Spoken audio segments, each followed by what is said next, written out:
Assalamu alaikum wa rahmatullahi wa barakatuh. Good afternoon, ladies and gentlemen. Welcome to the afternoon session.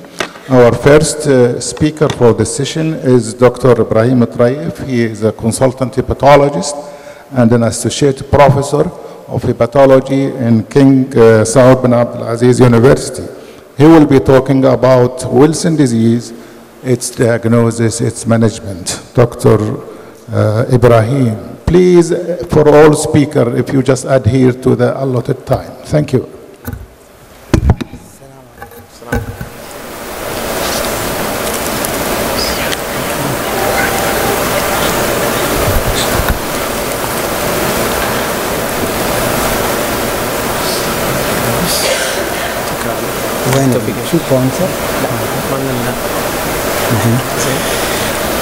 بسم الله والصلاة والسلام على رسول الله سيدنا محمد وعلى آله وصحبه وسلم. السلام عليكم ورحمة الله وبركاته. My name is Dr. Ibrahim Traif. I'm the head hepatology division in the National Guard in Riyadh. Ladies and gentlemen, it gives me a great pleasure and honor to be in front of you here to speak about Wilson's disease. I would like to take this opportunity to thank the two associations, SASILT and the Saudi Gastroenterology Association, for inviting me. And I would like to thank you all for your attendance, and bear with me for the next 90 minutes. My task today is to give you some highlights about how to diagnose and manage patients with Wilson disease. To start with, I'll just give you a very short story. After about a week coming from University of Toronto in Canada, finishing my fellowship training, we established a small liver department in our hospital, and in the first week of reporting to work, I was consulted by a pulmonologist who admitted a 15-year-old girl the previous night and did not know what's wrong with her. She obviously was deeply jaundiced. She was anemic, and in the same, what brought her to the emergency room is her confusional state. And they did not know what's wrong with her. They were thinking she may have viral hepatitis or some form of chronic liver disease. And they talked to me, and I said, think about Wilson. They said, can you come and see her, please? Maybe take her over. I said, I'll be happy to take her over, no problem. So I went to see her. She had a sister who died a few years ago with similar illness. She was admitted to a major hospital in Riyadh. She was diagnosed with acute liver failure and died with no diagnosis. So I went and saw this patient, very young lady, sitting in a bed, confused, deeply jaundiced, and we diagnosed her with Wilson disease almost instantly at the bedside, even before her investigations came back. Today, I will present you a similar case that I saw 3 weeks ago. This is a 22-year-old female who has a strong family history. Her cousins, a couple of them have Wilson's disease, and they have one of their relatives died of liver failure. She was transferred from another hospital with jaundice, drowsiness for the past 4 weeks. She was ill looking, deeply jaundiced, impaired level of consciousness. She was encephalopathic. She had mild ascites, and she had, in her medical report, a positive KF ring, Kayser-Fleischer ring. Her hemoglobin was 73. Bilirubin was 800, 60% of it was direct. ALT was normal, AST was 180, LDH was high, INR was 6. All her viral serology were negative, and as well as her autoimmune markers. We saw her, we admitted her, hoping that we could transplant her. She was admitted to the ICU, put on inotropes, she had suspected sepsis. She was seen by our transplant surgeon, who declined to consider her for transplant at the time being, unless she improves, and that is very difficult to achieve. Patient continued to deteriorate despite going into renal failure, being dialyzed, developed multi-organ failure, and died 10 or 11 days after admission.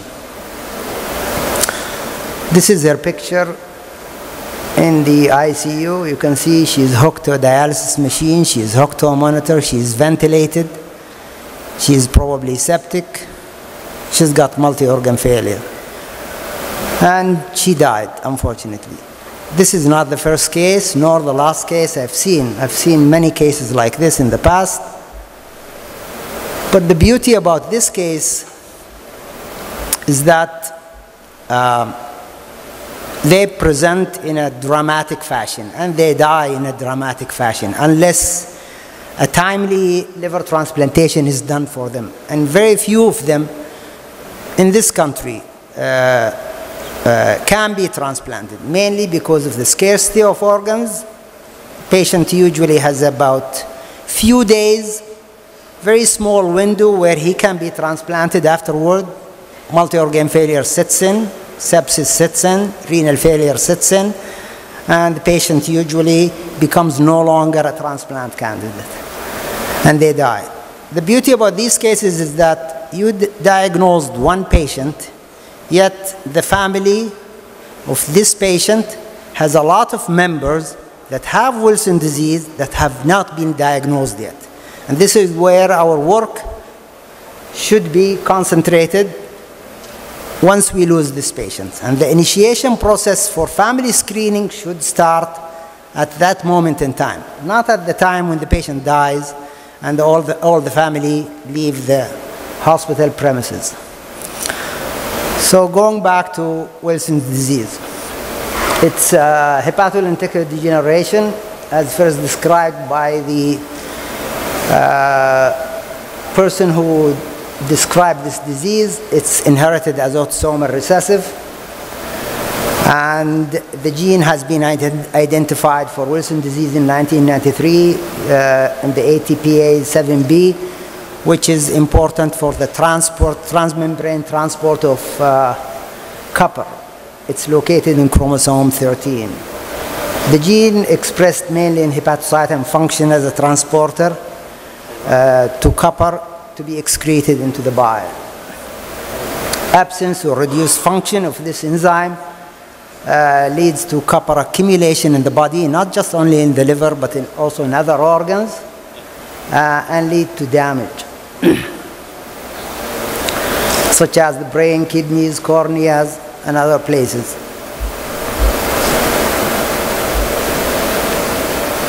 Ceruloplasmin is a classic screening method or test for Wilson disease among family members who are suspected to be affected. This disease affects 30 per million individual in the world, but probably in Saudi Arabia it's more than this, mainly because of the consanguineous marriages that occurs among families. I have all different types of tribes and family patients who have Wilson disease. I have Gahtanis, I have Ruweli, I have Marri, I have Anizi, I have Atabi, I have from all over the regions in the country. Dr. Muhammad Al-Jum'a, who's a neurologist who we have worked together for some time, has done a PCR tests for some of our patients who have been identified with neurologic or hepatic Wilson's disease, and have identified specific Saudi mutations in the gene that encodes Wilson disease. As I said, in Saudi Arabia, it is probably more common than other countries, mainly because of interrelated marriages. In Saudi, consecutive marriages have been identified in about 37%, in some studies up to 50%. Wilson disease gene has 21 exons to date. More than 100 mutations have been detected, different mutations. So Chinese Wilson disease is slightly different than Saudi's Wilson disease. American Wilson disease may be slightly different than Canadian Wilson disease. In a study of 56, the study I showed you earlier, the study of 56 Saudi patients, genetic analysis showed mutation mainly in exon 19 and 21, which is Saudi specific. This has not been described before. So Wilson can present in various different ways, but mainly hepatic, which probably is the most predominant one, also neurologic, or it could be a mixed. We have patients who have both neurologic and hepatic presentation. The hepatic presentation can present as just chronic liver disease or just simply abnormal liver enzymes in a young individual who may or may not have strong family history of liver disease or Wilson disease. Can present in late stages as decompensated cirrhosis with jaundice, ascites, neurologic symptoms, hepatic symptoms, or it can present like our case, our index case, the one we showed earlier, as a fulminant hepatic failure. Although by definition these patients should not be called fulminant, because fulminant definition corresponds to a patient who has no coexisting liver disease. These patients are born with liver disease, and therefore I call it fulminant hepatic failure-like picture. Psychiatric symptoms sometimes can precede these presentations by sometimes decades. And some of these are depression, paranoias, poor school performance for children is a very common scenario among these children. We have described over 40 cases in a paper a few years ago about how these patients present, how they are diagnosed, and what's their outcome. And I can tell you from now, if you discover asymptomatic patients, their prognosis is excellent. As long as you educate them, you teach them, you make them compliant to their treatment. If you do these three things, they will be fine the rest of their lives. So how these patients present, in our experience, about 47.5% of them present with end-stage liver disease. These patients are evaluated for transplantation. Some of them present, 37% present as chronic hepatitis, about 12% present as fulminant hepatic failure. Other patients present as end-stage liver disease plus neurologic manifestations. Some present as fulminant hepatic failure with neurologic manifestations, or chronic hepatitis with neurologic manifestation. Different percentages for different patients.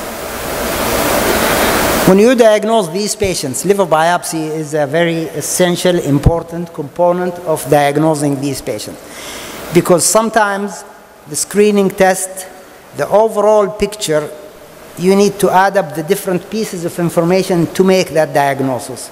Not all patients have low ceruloplasmin, and not all patients have access to genetic testing, and not all patients can be diagnosed and treated appropriately. And you only need to miss one case to feel sorry for that patient who have been missed because you were consulted for an abnormal liver function test one day and you say that this patient has drug or has NASH or has other illness because you did not have a high index of suspicion to diagnose that case. So the common salient features on liver biopsy are portal inflammation, steatosis, positive copper stains, which is quite common in 85% of patients, focal necrosis, sinusoidal apoptotic bodies, cholestasis, sometimes can set in, particularly in patients who have chronic disease, cholangial proliferation, portal fibrosis, and cirrhosis, nodules, and well-established cirrhosis. So these are some of the salient features. Glycogenated bodies I did not put here because it's very non-specific finding. KF ring is quite ring around the cornea, can be seen, but better identified through slit lamp examination, particularly in early stages. This is found in about 85% of patients with hepatic Wilson disease, but it's almost always present there with patients with a neurologic disease. So KF ring is quite specific for this disease if you have the right clinical context. If we talk about ceruloplasmin, it's a protein synthesized by the liver itself. When the liver itself is sick or diseased, do expect that the level will be low. But usually patients with Wilson disease have very, very low level compared to patients who have chronic liver disease due to other medical issues. In our experience, ceruloplasmin was positive in about 90% of our patients, but 10% of our patients do not have low ceruloplasmin to diagnose Wilson disease. And these patients could be diagnosed by a liver biopsy, by genetic testing, as we saw earlier. Copper excretion in the urine can be helpful, particularly if you measure it at baseline and you give the patient a penicillamine challenging test. That may help you diagnose Wilson disease in a subset of patients. This is the liver biopsy showing copper stain. The dark pigment inside the hepatocytes is excess copper being accumulated since birth in this patient. And this is quite specific but for Wilson disease, but it also can be seen in other diseases. Chronic cholestasis can lead to copper accumulation in the liver as well as many other conditions. There are ultrastructural changes in the liver, in the hepatocyte itself, that can help you diagnose Wilson disease if you have access to electron microscopy. There are mitochondrial changes that are quite clear that can be seen. Dilatation of Christie inside the mitochondria and intermembrane spaces becoming bigger, matrical density and polymorphism of mitochondria. Mitochondria look different from one mitochondria to the other. Also, lysosomal changes can be seen. These changes are the same with Wilson disease, whether they present as fulminant liver failure or a chronic liver disease. These changes are reversible. If you treat the patient, these mitochondrial changes reverse and go back to normal. Hepatic dry weight of copper is a diagnostic method for Wilson disease in some patients that can be utilized. Liver biopsy, we talked about earlier. MRI of the brain can detect copper deposition, particularly among patients who have neurologic manifestation. One can see here in the basal ganglia that copper deposition is quite clear. Same thing here. You can see it, and it's almost diagnostic for the clinical condition. Dr. Jum'a and his colleague took the... 3 minutes. 3 minutes. 3 minutes. Dr. Jum'a looked at this and they developed a fast way of doing the genetic test. So, genetic studies are helpful, particularly among patients who have normal ceruloplasmin if you strongly suspect Wilson disease. Now we go to the management. Diet of a patient with Wilson disease needs to be addressed. Dietitian referral is very important. They need to understand what food contains high copper content so they avoid it, at least during the first treatment period. After they are chelated, maybe you can be a little bit liberal in what they can eat or what they cannot eat. Liver transplantation is indicated in acute liver failure and in patients who do not respond to medical therapy. Penicillamine is an old drug. it's very effective as long as the patient is compliant. It has some adverse events, side effects that needs to be monitored. It is recommended that when you start the penicillamine, you start at a low dose, and you increase as the patient tolerates the dose. If the patient is compliant to the medication, usually enzymes, liver function improves within a year or two, maybe normalize even, and if they maintain that treatment all along, they will be fine. Trientine is also effective. Difference between trientine and penicillamine: trientine is a newer drug. It has fewer side effects, and it can also be given trientine with zinc treatment. The combination of zinc and trientine is good, but it's not recommended to give zinc with D-penicillamine, either that or this one. Zinc can be used for patients as maintenance therapy after they are chelated, because zinc tends to prevent copper absorption because it binds to copper in the bowel and gets excreted, and therefore patients does not accumulate more copper. Cirrhosis, this is a reversible disease, so cirrhosis can truly reverse.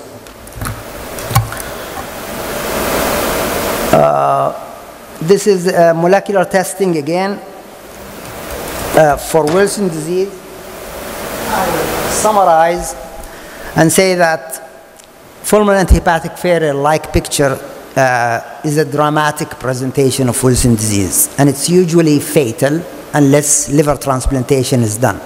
In my experience, I had yet to transplant a fulminant who comes in time and gets transplanted in a timely fashion. Very dramatic disease. Most patients will end up dying with multi-organ failure. Family screening of Wilson disease: once you identify a single case, you have to screen all the family and identify all those asymptomatic patients, because you don't want them to present the way the first patient presents.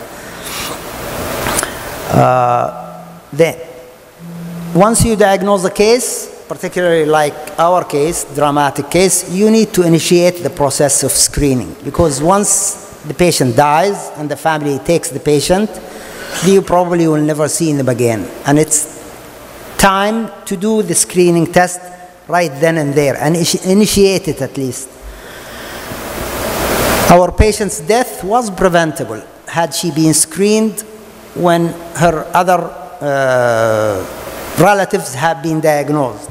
But unfortunately, she never got tested. Compliance to the treatment is essential, and it's lifelong therapy, probably with some restriction, particularly initially on dietary intake. Compliance needs to be assessed and need to be stressed in every clinic visit where the patient comes with Wilson disease. The beauty about Wilson disease is when they come to my clinic, I see 3 or 4 family members in one go. So I have 3 charts in front of me. I have 3 patients in front of me. What talk we do with the first patient applies to all of them. So they're all brothers and sisters, and they come in groups into the clinic. And that gives me the pleasure of entertaining with more than one member, females and males, and also at the same time give them the advice instead of giving the advice individually for each of them. With that, I conclude. Thank you very much.